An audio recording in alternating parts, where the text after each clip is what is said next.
All right. So it's time for us to get started. My name is Elena Ionescu. I am the Director of Sustainability at the Specialty Coffee Association of America.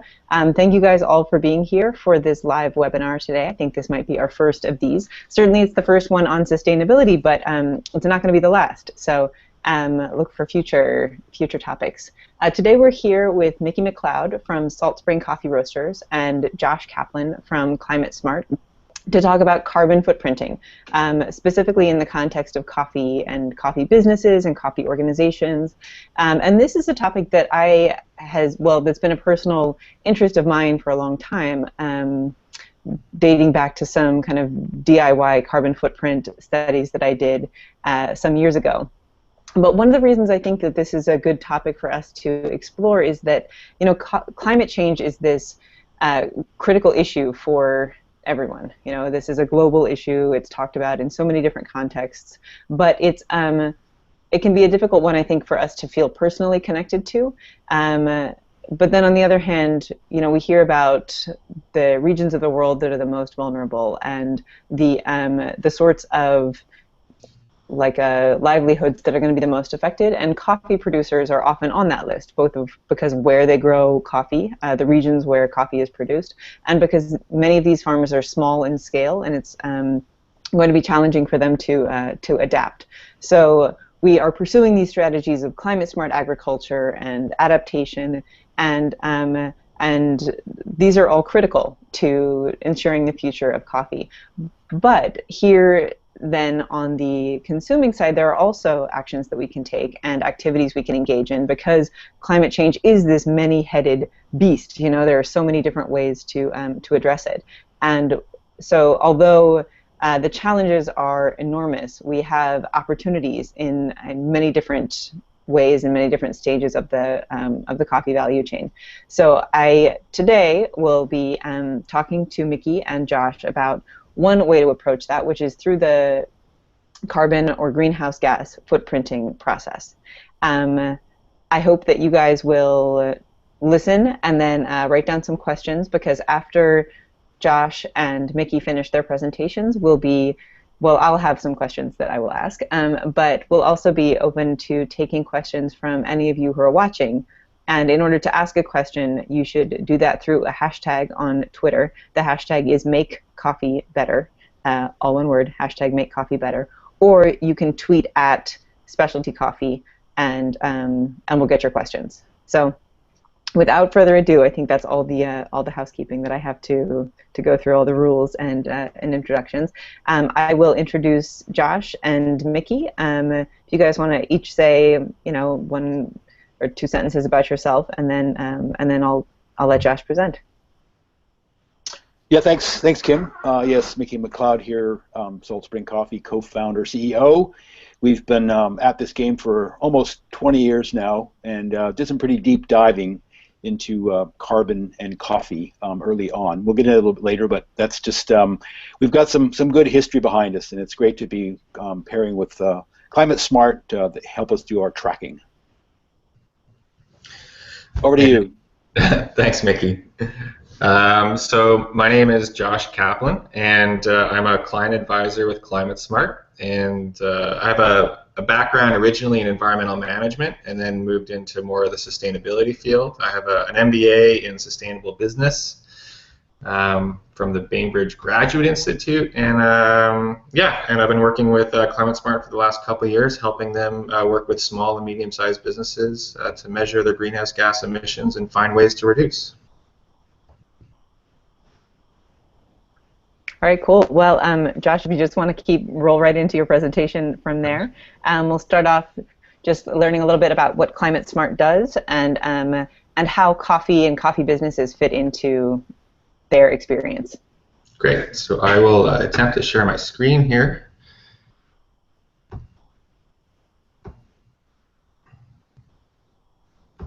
Great. So as touched upon, I work for an organization called ClimateSmart. We're an organization that started in 2007 as a pilot through another organization called EcoTrust, which is a nonprofit that is working towards developing sustainable economies. What ClimateSmart identified was a gap within the market. Businesses were interested in measuring their emissions, and yet there wasn't a lot of tools out there to help small and medium-sized businesses do that. Most of the tools were being developed for large organizations and public organizations, and so we wanted to fill that gap.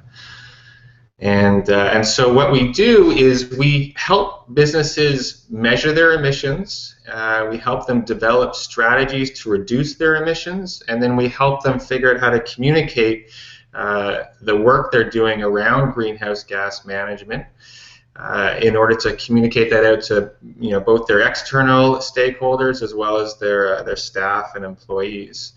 We do this through a combination of either virtual or in-person training.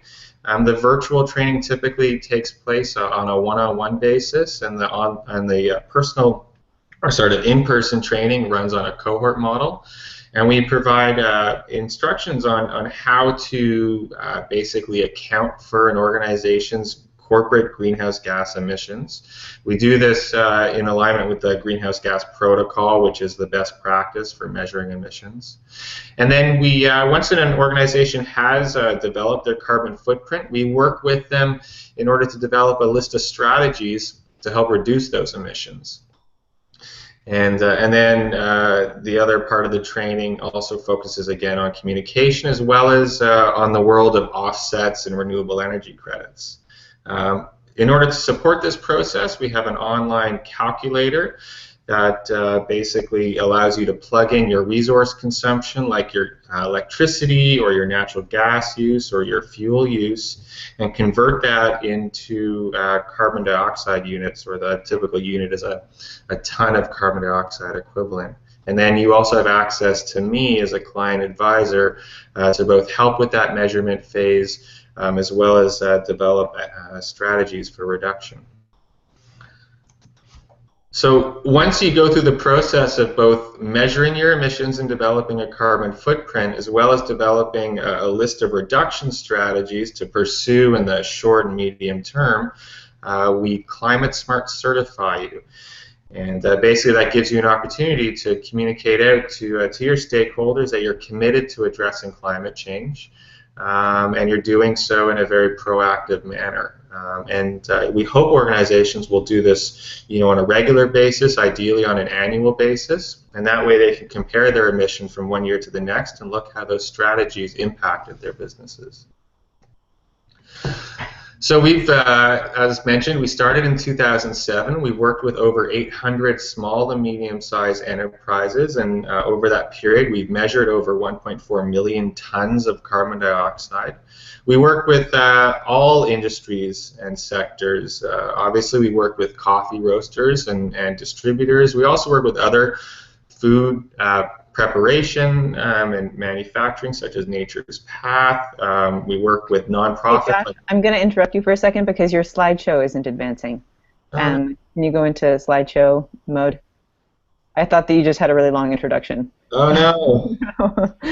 But yeah, it's just showing the slide number 1.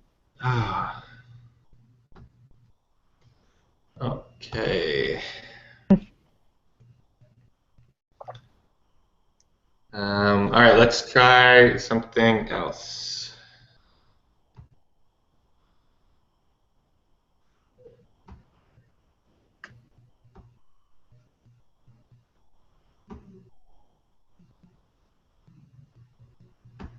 Mickey, when did you first start working with ClimateSmart? And Mickey, you need to unmute yourself now. Yes, there we go. That's helpful. We started at the very beginning, one of the very first clients of ClimateSmart, so that would be 2007. And in 2005, we actually created our own calculator because we were eager to get going, and there was nothing really out of the box to do the calculation. So a guy that was working for us put together a calculator, and we had the Pembina Institute in Alberta actually to verify it for us. So we used that for the first couple of years, and then started working with ClimateSmart when they came along. So we already had a little bit of traction. Just use very basic. We didn't really, you couldn't measure a lot of things, but at least we started. A lot of it was our waste and some of the tracking, like shipping from origin in containers and, tracking the mileage by freight, or some of these things were fairly easy to do. So we started with those items. Did you call it a carbon footprint? I'm kind of trying to remember when that phrase entered my vocabulary, and I feel like it was after 2005. Well, it was right around that time. I mean, it's Yeah. 2005, 6, because I remember, because it was a couple of years before. I think it was 2005, and it was actually before it all sort of became a buzz. I Yeah. remember when it came on so hard and fast. You know, it's kind of like microbreweries. You know, it sort of hit the the ground and it just exploded. That's kind of what happened with carbon accounting. And it seemed like there was nothing, and then all of a sudden there's people banging on our door wanting, our business to do calculations. So it was just, right on the very early edge of that is when we started. And it was just a very basic calculator to calculate just the low-hanging fruit we were working with, basically. Yeah, it might bear mentioning for much of our audience that both ClimateSmart and Salt Spring are based in Canada, in the Vancouver area. So you may have had more people banging down your doors in Canada than we did here in the United States when it came to carbon footprint measurement. Yes. Yeah. But Josh, are your slides back? I guess the question is, do you see the slide right now? So it's who we work with. Yeah, it's kind of a funny view, but it works. Okay. Well, we'll try one more time, and if not, I'll just we'll do it without the visuals. But all I was going to point out is we work with organizations really across all sectors, and then obviously we work with a number of coffee companies like Level Ground and Salt Spring Coffee, Ethical Bean, Counterculture is where I met Kim originally, and then Van Hood and Coffee Bean International as well. Did my slide advance? No, didn't look all right. All right. Well, then you'll just have to listen to me talk. So what we found that working with all these organizations is that over the years, most organizations are achieving an annual reduction of about 5% through going through our process. And this is in the face of growing at the same time. Typically, organizations are growing, at about, or the ones we're working with, on average, have been growing at about 2.7%. And so the question is, why are organizations doing this? And one of the big reasons they're doing this is, to help reduce their expenses. And by reducing their expenses, they're increasing their profits. So when we're measuring an organization's greenhouse gas emissions, we're looking at a lot of their resource consumption. We're looking at the kilowatt hours they're consuming. We're looking at the fuel that they're consuming in their vehicles. In the case of coffee roasters, as well as other organizations, there's a lot of typically natural gas that goes into roasting the coffee. And all of those resources have a price tag attached to them. So if we can find ways to improve the efficiency of an operation, then we're going to reduce those expenses and increase your profits. And Mickey will talk a lot about some of the strategies I think that he's employed in order to achieve that.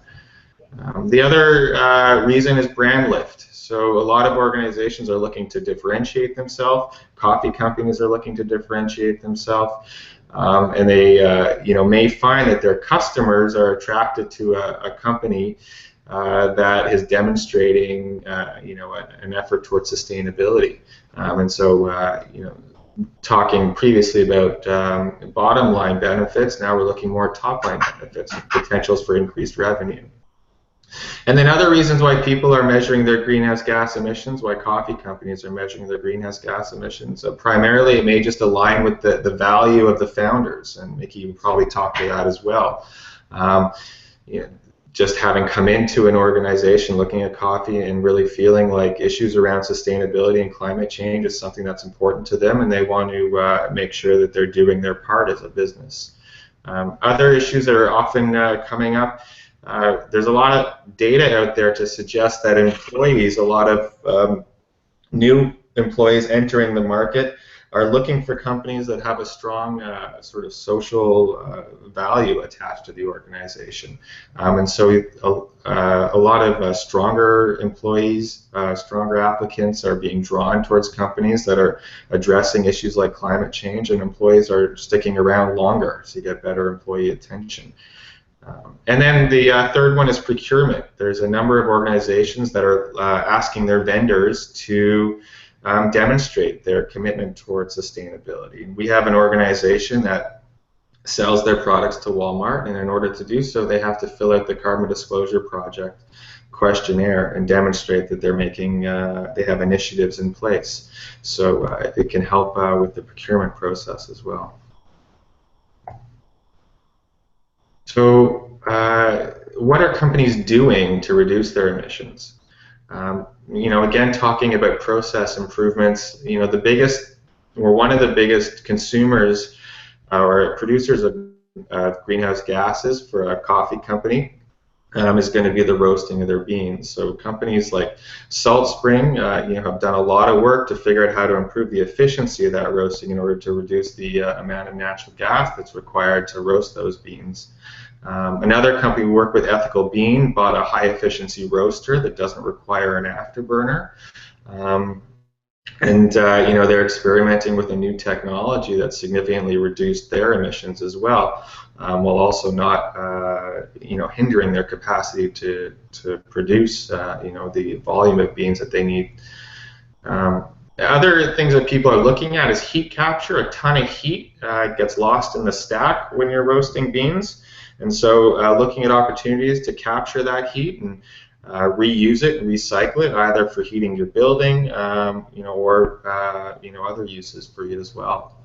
And then the third one is you know, looking at renewable natural gas. You know, there's a lot of renewable natural gas credits that may be available in the market, either through your local utility or you know, through a third-party vendor. And once an organization has done what they can to improve their efficiencies, they may find that they're still looking to offset their natural gas consumption. So they might look at RNG. Other things companies are doing is fleet improvements. Van Hoot, for example, did a lot of work through route optimization. So they installed GPS software and other route optimization software in order to improve the or shorten the routes that their fleet was using to distribute coffee. They also did a fuel switching on their vehicles. So they switched a bunch of their vehicles over from diesel to propane, which significantly reduced their greenhouse gas production as well as their cost. They had a less than 1 year payback on that retrofit. And then logistics optimization. So you know, I've been talking a lot about greenhouse gas emissions as they relate to the distribution of coffee, but also the importing of green beans. You know, we'll talk a little bit more about how that contributes to an organization's emissions, but trying to optimize the importing in order to be able to take advantage of alternative modes of transportation like rail and marine. And then finally, organizations are looking at diverting as much waste as possible out of the landfill through recycling and composting. And as well as looking at their packaging, so looking for opportunities to package their beans in bags that are compostable. I know that Counterculture has been looking at that as well, so not adding to the waste stream. So what I was hoping to show you was some really nice data around Salt Spring's reductions over the last 4 years. But you know, one of the things that's really interesting is Salt Spring's done a really excellent job at reducing their natural gas consumption, you know, quite significantly since 2011. They moved into a new facility just before then and upped their production and reduced their natural gas consumption quite considerably over you know, over those 4 years, and they achieved actually a 17% drop in electricity costs since 2011, a 14% drop in natural gas costs since 2011, while increasing their production of coffee about 3% since then. And so, you know, and that correlates, you know, directly with their greenhouse gas emissions. So they're seeing, you know, quite similar reductions in greenhouse gas emissions, while, you know, still increasing their, you know, their production and increasing their revenue. So there's no reason to think that that reducing, you know, an organization's greenhouse gas emissions should cost the company. In fact, it should save the company. And I was going to maybe show a video, but I'm going to avoid that for now, given the potential technical difficulties, and just say, you know, that we're here to help if organizations are looking to do this work, and we're really our motto is cut carbon, cut costs. So when we're looking at implementing strategies for reduction, we're trying to understand what those strategies can be, from a business case perspective, and how an organization can both save money as well as reduce their greenhouse gas emissions. Thank you, Josh. Technical difficulties notwithstanding. I had one question before we go to Mickey, which is, do you feel like coffee has particular hotspots versus other industries where you guys are working? Are there things that you see that are particular to coffee, like we have these, problems, or I think about like, okay, is it the roaster? Is there a stage in the supply chain that makes coffee unique, or some part of our process that is, we should be especially focused on? Yeah, I think coffee needs to be roasted, and so there's a huge amount of natural gas consumption. So when we're looking at a lot of organizations, natural gas is typically just used for heating buildings, but coffee roasters are a little bit more unique in that natural gas is being used to roast their beans, and as a result, there's that's the hot spot. It's really how can you reduce your emissions through reducing your natural gas consumption in that roasting process. Thanks. Does that answer that? Yeah, it does. No, it's just because my experience is exclusively in coffee, I always sort of wonder, like, what are we, what do other businesses look like? Or how is our model different, weighted towards certain things versus others? But Mickey, I'm sure you can speak to that in more detail, and also give some background on what changes you have made since you've started measuring this footprint of yours, starting with a very do-it-yourself approach back in the day. Yeah, certainly. Thanks for that. Those stats there, Josh. It kind of helps to frame things, and it's nice to see that the efforts are paying off. That's awesome. I guess, well, back in 2005 when we did these emissions, and part of the reductions too is we're a little bit scattered. We have 3 different locations, and our transportation and fuel consumption was a little bit more challenging because we say we're roasting in different areas. So combining it all into the one location we currently have has made a big effort on that. We're able to switch to natural gas and put some controls onto our thermal oxidizer. But just sort of going back a bit, a lot of this, the DNA of Salt Spring Coffee does start from a very early stage in life when Rob and my wife and co-founder of the company, we both have pretty strong alternative views of life. And that has to do with social and environmental issues, and that's sort of one of the bases of when we started Salt Spring Coffee in 1996. So we're come up 20 years this next spring. So with those strong values in mind, it was pretty straightforward for us to really always be doing some deep dive into all the various channels of sustainability and environmental and social issues.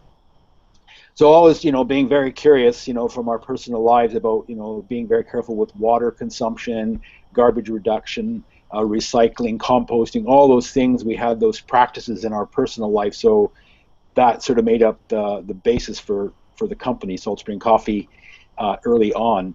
So it started, looking at all the various areas that were being challenged, like transportation being one. We were at one point buying a lot of coffee from California, shipping it by truck up to Vancouver. Basically, we're getting a container load at a time, but it's going by truck instead of by container ship. So we started realizing, okay, we can make our dealings, our contracting a little bit different, buying directly from origin, shipping by container into the port of Vancouver, like we're in a port city. So we're able to reduce a lot of our emissions from there, and also saving costs, because it's cheaper to ship from origin right to port than it is going from origin to a warehouse, out of a warehouse into a truck, and then transported to Vancouver. So that was one thing that we did very early on with our homemade calculator, was just looking at those routes and coming up with some numbers. So that was one of the very first things that we started doing. Seemed to be very, very good. Other thing, luckily there's not much water involved in coffee roasting, so that's a very minimal kind of a reduction there. But the next thing, as Josh mentioned too, is natural gas. We actually, when we were based on Salt Spring Island, we had propane, which is even worse. there was a lot, more of a footprint involved in that because it had to be moved to the island, and then so it wasn't the most efficient use of fuel. So moving to the Lower Mainland where we are now, with our thermal oxidizer, what we did is we put some, it's an older piece of equipment, but we put some very little controls on it so that it would automatically switch on to high flame when needed to, and the low flame would come on sort of when roast came in and went out. So we just put some very simple controls on the oxidizer to make it, come on and off when required, so that it took the, say it's an old piece of equipment, we modified it and it works well. So that's a big part of also why you see the reduction in the last few years, because not having to be monitored by hand. So those are, two of the main things. And also, other things, sort of some low-hanging fruit for us was waste. When we first started, we took over a facility that had conventional garbage pickup, which means just got a big dumpster in the back. Everything went in there. You paid too much money for a bin, not enough care. So we started working with a local organization in Vancouver, local BC, and we actually helped fund a little zero waste program with them. And what that really means is that we're reducing right now about 95% of all of our is being diverted from the landfill, because everything is being properly sorted at our facility. A truck comes by with multiple bins in the truck, and they sort everything out. So we got one truck coming by once every couple of weeks to take away our material, and mostly it's cardboard, some plastic wrap, some straps, and then all of our compost actually goes to commercial composting. So that alone, that saved us, about $200 or $300 a month, from the conventional tipping a bin into the back of a big truck to doing, more selective. So we have a very good setup in our facility now for all of our waste, compost included. Coffee grounds, we don't get a lot of that. Luckily, we live in a farming community as well in Richmond, BC, so a lot of our bags, chaff gets diverted as well to farmers. So those are some of the main things that we have done over the years to really, try to look for the ones that have the biggest impact and the easiest to do. Because I think if you get too complicated, you won't achieve much of anything. So I would just, look at trying to find the simplest things that can be done that have the most impact. So waste, transportation, and fuel, as Josh mentioned, are probably the three areas I would focus on to try to help reduce your emissions and save some money. So with some of these areas of higher, do you see any obstacles, Mickey, to some of the areas that are like higher emissions? I don't know, for example, whether you count things like employee travel or employee commuting in there, and that might be, that might require a little bit more explanation of what actually goes into, what you decide to include in your inventory. But do you see any things that are going to be really difficult to tackle? Not really. We don't really track employee travel. We track any international travel, like flights. We track that. That's part of it. But we don't track individual employees coming and going to work. That would be another step. We haven't got there yet. Let's see. What would be? I don't see any great challenges to any of it. Just a matter of of kind of doing it. I mean, I think the fuel reduction, depending on the kind of equipment roasters people have, might be the challenge. I know the luring smart roaster, that's one of the things it does. The way it's designed, it actually burns a lot less fuel. But a lot of roasters, which there are more of those that are luring, require some kind of an oxidizer. So that takes a lot more fuel. So it's a matter of trying to get them, tuned up to have, be as efficient as possible. So that, that probably is a bit more of a challenge. And also, I guess, depends where they live in terms of the recycling piece. I mean, employee travel could be something that could be fairly easy for people. I mean, just tracking how far do you go. You guys have that in your calculator, Josh? Yeah, we can track staff commuting. Yes. And then obviously we can also track business travel, so by road. So if your sales vehicles and that type of thing. Yeah. Yeah, do you think we're really addressing that well, like the travel piece, commuting, the amount of fuel that gets used in cars, trains, travel? Can you repeat that? It was a little garbled. Oh, Yeah, I asked if there was, if you see anyone who's doing anything really interesting with reduction in transportation emissions, whether that's through employee commuting or airline travel. Yeah, I mean, when it comes to airline travel, I mean, it's funny because when it comes to airline travel, we often talk about encouraging organizations to both be selective with their travel and to be a little more strategic with how they design their travel. So we have organizations that might be located on the West Coast and have offices on the East Coast and are traveling back and forth, regularly. And one of the challenges is figuring out how you can do that a little more efficiently. So instead of traveling from Vancouver to Toronto, or in the case of the U.S., maybe from Seattle to New York, 2 or 3 times in a month, is there an opportunity to do that visit once a month? And then is there an opportunity as well to take advantage of some of the proximity of the East Coast cities? So we have American clients that are maybe traveling to New York and then traveling to Boston and then maybe traveling to Chicago over the course of a month. Is there an opportunity to link those trips together and to maybe link the East Coast legs of those trips through the use of trains instead of planes? Train travel is extremely less energy or GHG emitting compared to aircraft travel. What it does, though, is it asks the individual, or it asks the company to to be more proactive around their planning and to take advantage of some of the more local or some of the more ground travel options. But we do have one organization that insists that if they're traveling between Montreal and Toronto, that they take the train, that they're not going to fly that route. It's a longer trip, but it also allows their employees to get a lot of work done on the train that they might otherwise be waiting to do in the hotel room or when they get home. So there's pros and cons to initiating those strategies. You have to choose the one that's best suited.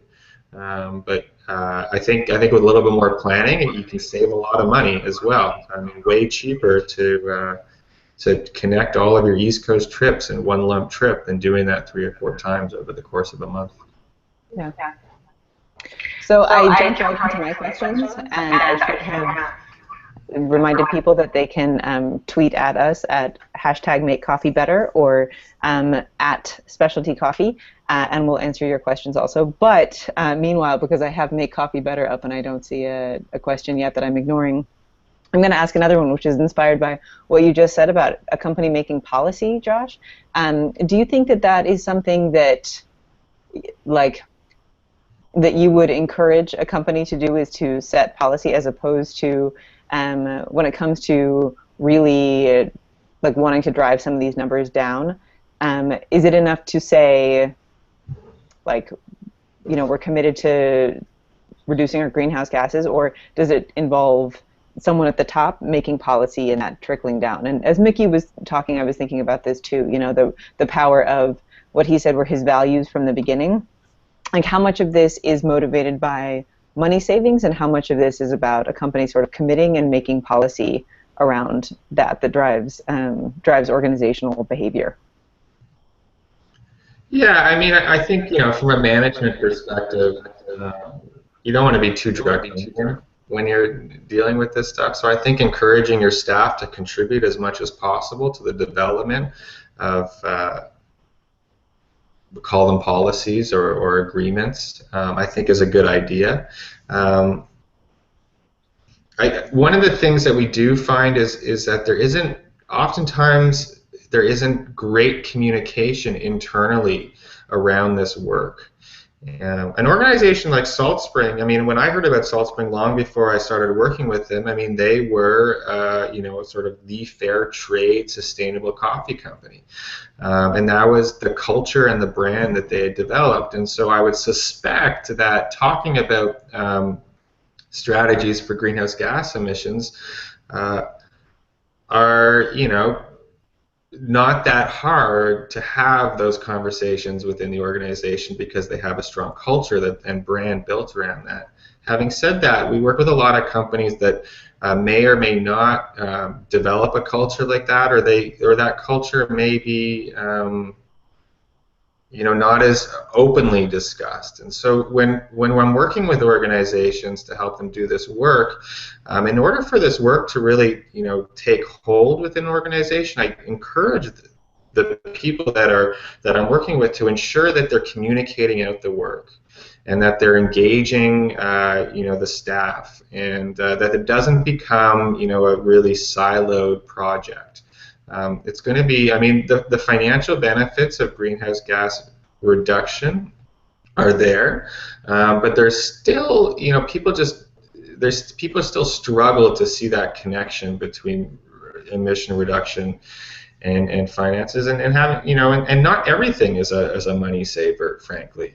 There's a lot of opportunities, but it isn't true across the board. If you change your packaging to a more sustainable packaging, it may raise the the cost of that packaging. And so you have to decide, is it only about money, or is it about are there other questions that we want to consider?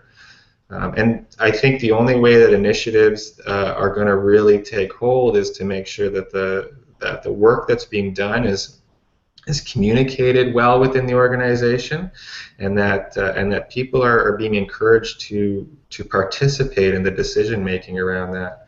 And frankly, people get really excited when they find out that their organizations are focused on more than just money.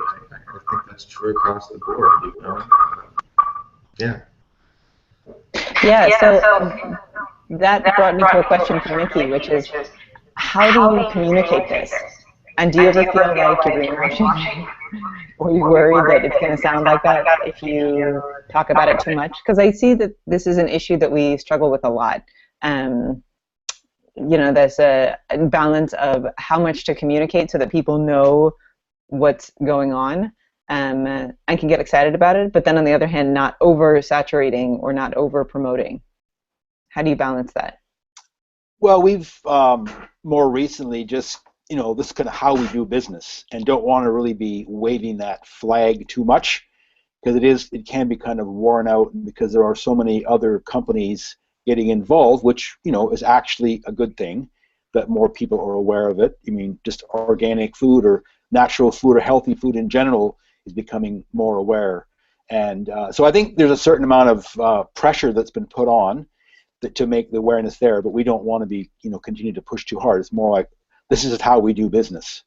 But it's an interesting point what you mentioned, Josh, about cost of doing things, and we've found that packaging is a good example. That it's expensive enough as it is, and then adding another layer of compostability or something to a bag can increase the cost of packaging to a certain degree, and the consumer won't necessarily want to, or the customer to pay for that, unfortunately. So how much of a commitment do we want to make to do that? And the other thing I find about the sort of compostable, biodegradable packaging, which is certainly a good one, but not all municipalities or regions can actually deal with that material. So in some ways, it's not, the end life of that package is not properly taken care of. And unless it's really being dealt with, it's still going into the landfill, and it's not really doing its job as being biodegradable. So there's still some work to do. I know for the longest time, any kind of material was not even on the radar at all. So at least now there are some good products. The next step, I think, is going to make sure that it properly goes into the stream, that it can be dealt with adequately. So I think it's important to keep the message out there, the important values of what people are doing, but don't want to beat on it too hard. So my guess is that because you guys are both based in Vancouver, that it is, and I haven't been to Vancouver, so maybe I'm just imagining it, that there are more resources or more options in place. You mentioned, Mickey, local BC or some Yes. group that you worked with, and those resources might not be available to everyone in different regions. And so I think that I'm interested in this particular call because I'm a coffee person, and this is sort of a coffee approach. But are you connected, Mickey or Josh? Do you see businesses or organizations in similar geographies who are kind of working together at all to influence, say, the area where they live to, at the municipal level, offer more options or anything to that effect? Well, I mean, luckily, you're right. I mean, Vancouver, Lower Mainland, we're pretty awesome. I mean, in Vancouver, we have an amazing mayor and council that are trying to make Vancouver be the greenest city by 2020. So they got some pretty ambitious goals, and along with that, there's much better recycling. And I know that 5 years ago, when we were trying to get rid of our compost, for coffee grounds from the cafe, there was virtually no place to do it. I mean, occasionally some neighborhood farmers or gardeners would come by and take away the coffee grounds. But now, with recycling alternatives, the group we work with in conjunction with local BC, now they'll come by and they, get a whole bin of coffee grounds if need be and deal with it. So, we are, very fortunate to have that in the Lower Mainland, Vancouver area. There's still, the idea is like, some good models being displayed here, but how do they get out to other areas would be, maybe that's what your question is. So Vancouver, could be a good model, and it would be great, for that to be spread wider. Maybe there's another little challenge for Sustainability Council, to, have to kind of find the, I guess, the regions that would work in, and then move out from there, because it can be a bit of a challenge, but it's a worthwhile one for sure.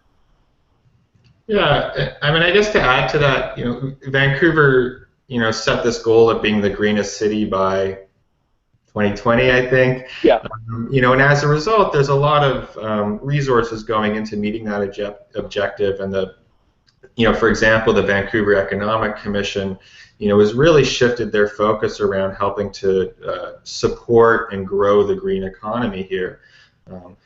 But in the absence of having, a strong sort of legislative or municipal or regional government in support of this, there's a lot of businesses also locally that are helping to create, more of a circular economy. And one of the great stories that we like to talk about is we have an organizer or a company that we work with, and they have food trucks, diesel food trucks, and the diesel food trucks try to fuel on biodiesel predominantly, but they're food trucks, and so they have a ton of waste oil. And so Recycling Alternative has a biofuel facility. They pick up Tacofino's waste vegetable oil, and then Tacofino fills up their biofuel, which is basically being created from the very waste vegetable oil that they're donating to Recycling Alternative. So there's this really nice circular relationship going on there that is also carbon reducing or decarbonizing, as the term is being used. And that's, being supported, I would say, on a regional level, but it's really the businesses that are driving the sustainability of that sort of more circular economy. So I think, I think there's a lot of opportunity for just businesses to come together. Locos are really, great resource to help facilitate those conversations and ideate around ways to generate a more circular economy in order to reduce a lot of these emissions.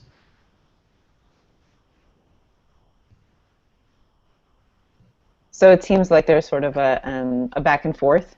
I don't want to call it a chicken and egg because that makes it seem like we don't know where to start, but between the kind of business, the role of business in pushing this forward, and the role then of municipalities or policymakers in providing the resources that further that work or perpetuate that, and take it from being kind of a neat little add-on to being something that is really kind of a viable choice, or something that is easier to incorporate for those who are not maybe as for those for whom water measurement and energy reduction aren't just baked into their DNA. And that brings me to another question which I have, which I feel like a lot of maybe sustainability people who are watching this or thinking about how much they'd like to do a carbon footprint measurement exercise at the company they work for, may feel like they think this is really cool, but they're never going to be able to sell it to their boss. Like how do I get the CEO on board, or the person who needs to sign the check on this, even if it's not like even if they're not a climate change denier, but they don't feel as strongly about this as I do. What is a realistic ROI for some of these things? Like like you said, Josh, not everything can be expected to make money, but when you do talk about reducing costs, how soon can people expect to see some benefit to measuring and reducing emissions? Yeah, I mean, so there's two components. There's two cost components to the measurement. There's the cost of working with us, and we have we have a cost associated with our participation, and then there's the man hours that it takes to do the work, and so within the organization, and that can be greater or lesser depending on the complexity of the inventory.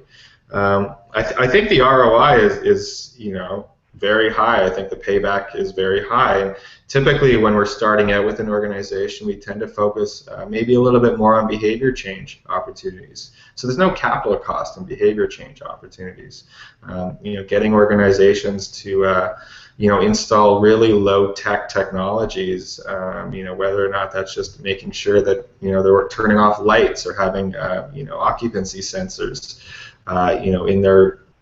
in their buildings, or programmable thermostats, or reducing the amount of paper that they're consuming, promoting carpooling. I mean, a lot of these behavior changes can save a company a few $1,000s or more, depending on the size of their bill, right within that first year, and that'll cover, that's an instantaneous payback. And then when we're looking at larger capital investments, be it a new roaster, for example, we really want to look at what that payback is and make sure that the business case is there. Depending on the organization, they may have a greater or lesser appetite for for a longer or shorter payback period. You want to sort of figure out what they're willing to take on. Reducing the amount of passenger air travel. I mean, that's an instantaneous ROI. One less flight it's another $1,000 in reduction in expenses. And then, as Mickey described, optimizing logistics by looking at bringing beans by ship versus truck. Again, that's an instantaneous payback. So there's a lot of stuff that really, isn't going to necessarily take on a huge capital investment. It just means rethinking, sort of how processes are done. And I think a lot of businesses, businesses are really, in my sort of talking with our businesses, I mean, they're most preoccupied with delivering their service or good, and getting it out the door into their customer's hand, and ensuring that they're making, enough profit to make that happen. Optimizing that process, depending on the size of the business, may or may not be easily something that's easy to focus on. And so greenhouse gas accounting can really provide a really excellent proxy for looking at a business optimization that an organization may otherwise just not have the bandwidth or the availability of human resources to take the time to do. But there's a ton of opportunities, to improve the efficiency of an organization that has a direct greenhouse gas impact. And so finding a tool in order to do that analysis, the greenhouse gas emissions can be that tool. And then it's the dual benefit of actually having some really nice marketing attached to it as well, and also helping to mitigate climate change. Yeah, Josh, you said something really interesting when we talked a couple of weeks ago about how sometimes sustainability can be really difficult to quantify and measure when it is things that contribute to issues that are global, or when it has to do with really long-term impact, and that carbon footprinting and kind of carbon measurement is a tangible thing, and it's not the only thing, but it gives something that is annual and like a sort of cycle to the progress you're making, and you can see that some of the efforts that you are making are having an impact. So you can actually, although again, this is we're talking about a global issue, and yeah, something that's far outside of coffee's control or a single company's control, that you can quantify that. And I think that thinking about my experience, that's been really important, is to be able to demonstrate that these are global things, but also they can be personal, and there are moments in which they are tangible. Yeah, I think absolutely. I mean, I applaud any organization that's looking at strategies to improve the sustainability of their organization. At the same time, being able to measure that and demonstrate improvement, feedback, it's one of the strongest mechanisms to help promote change. And in the absence of having data, you don't necessarily have a lot of feedback. So, being able to do that carbon footprint, can be a really valuable tool. I mean, in the same way that doing your financials every year can be a valuable tool. I mean, it's great to be able to running a business, but if you don't do your financials annually, you're not really going to have a great sense of how successful your business is doing. And then, we can look at these successes. I mean, if you're able to reduce your emissions by 100 tons or 50 tons, we can, look at some of the equivalencies there. How many vehicles does that look like? So if you reduce your business impact by 20 tons every year, that's the equivalent of, I can't think off the top of my head, but a certain number of vehicles being taken off the road. So equivalencies can be a really nice way to communicate those successes and make it more tangible. I mean, what's a ton of carbon dioxide? Who knows? But taking a car off the road, or planting an acre of forest, or not burning a barrel of fuel. I mean, these are all things that we can maybe wrap our heads around more tangibly, and carbon emissions can be described in those terms, in that language, to make it really something people can understand. So that your comment brought me to something which we could spend another hour on at least, which is on offsets, and this idea of equivalencies. And I think that's sort of the next step for a lot of people, is to think, okay, I can measure this, but then I get this number, and how do I choose how to offset this? Whether I'm planting trees, or buying wind energy credits, or building efficient cooking stoves to replace the fuel that would be burned otherwise. Like, how do I choose on those? And then also, how much is it going to cost? Mickey, you can speak to that one too, since you, I'm sure, think about this annually at least. Oh yes, it is another conversation.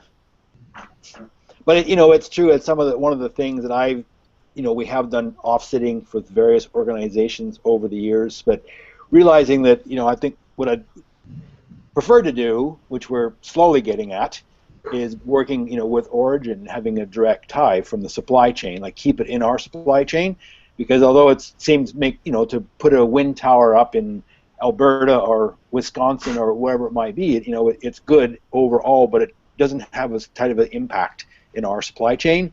So personally, I would rather work with that and say we've got a couple of pilot projects going in Nicaragua right now with some biodigesters and solar panels. So we haven't really got any legs on it yet, but that's kind of more what we're looking at doing.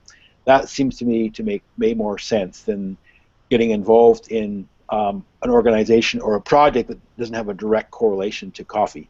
It helps in the overall big picture of reducing greenhouse gas emissions, but I like to keep it closer to the supply chain personally. Yeah, I think that's. I think it's definitely a strategy that we support. I think there's a really strong incentive in place for carbon credits and RECs. I think for a lot of companies, if you can keep it more local, I mean, the brand impact of investing in something local is typically going to be stronger.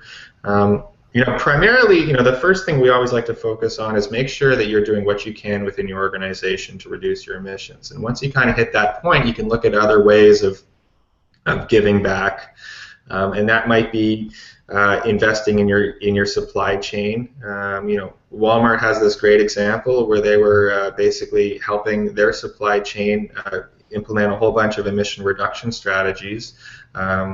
In order to reduce basically their supply chain's emissions. Method has this example of similarly investing in their supply chain. So as an alternative to buying offsets or RECs, they took what would be the equivalent amount of dollars. So let's say an offset is $25 and you have 100 tons of emissions, then that's $2,500 that you could invest in a local project or in a project that has a direct impact on your supply chain. And I think there's real benefit to that. So I guess that's definitely where I would look at focusing. And then if you are looking at offsets or RECs, there may be projects that are very local. We have a project that we talk to a lot of our clients about.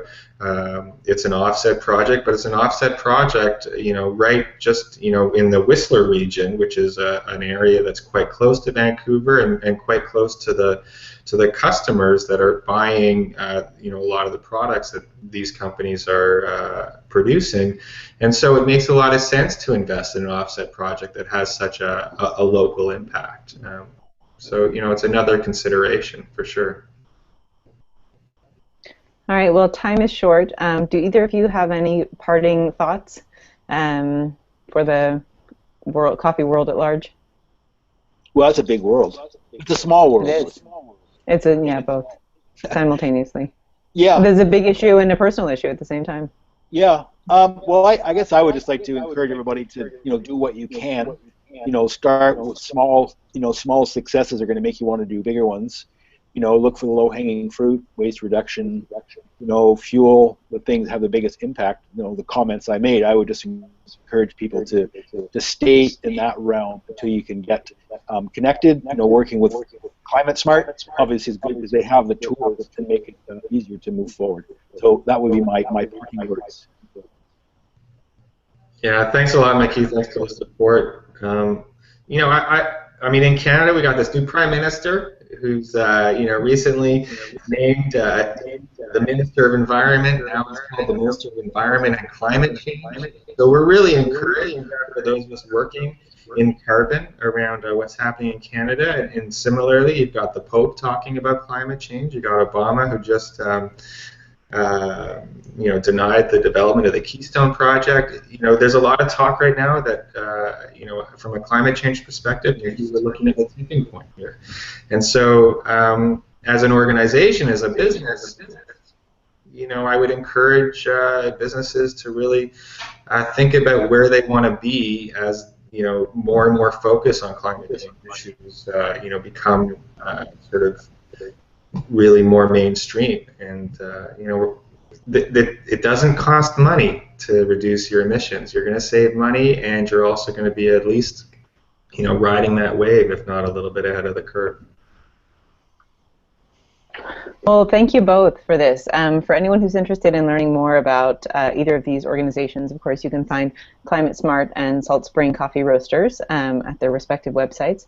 Also, for anyone who's interested in learning more about what the SCAA community or community members have done and are doing around climate change, the current issue of the SCAA Chronicle is all about sustainability, and the digital edition has one article that features 3 projects on climate change adaptation and work that that is being done by different groups all around coffee, or united in coffee in some way.